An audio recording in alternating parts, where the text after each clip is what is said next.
দেখুন এটা আমার কিন্তু আসল ভয়েস নয়। দেখুন ভয়েসটা কিভাবে ইকো হচ্ছে। নিজের ভয়েসকে শিশুদের মতো, বয়স্কদের মতো বা মেয়েদের মতো কিভাবে চেঞ্জ করবে দেখুন।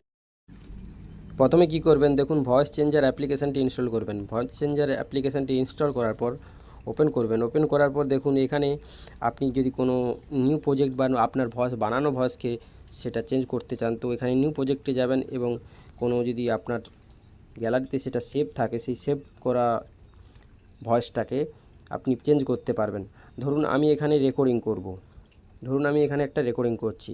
अपनी आवाज को बदलना चाहते हो? ये मेरी असली आवाज है। लेकिन ये नहीं है। তো এবার আমি রেকর্ডিং করছি, দেখুন আমি এখানে রেকর্ডিংয়ের অপশানে ক্লিক করছি। তো এখানে আমার ভয়েসটি রেকর্ডিং অলরেডি হয়ে যাচ্ছে। আমি যে এই কথাগুলো বলছি এগুলো আমার রেকর্ডিং হয়ে যাচ্ছে। এবার আমি আপনাদেরকে শোনাবো যে আমি যে রেকর্ডিং করছি সেটা চেঞ্জ করে শোনাবো। দেখুন।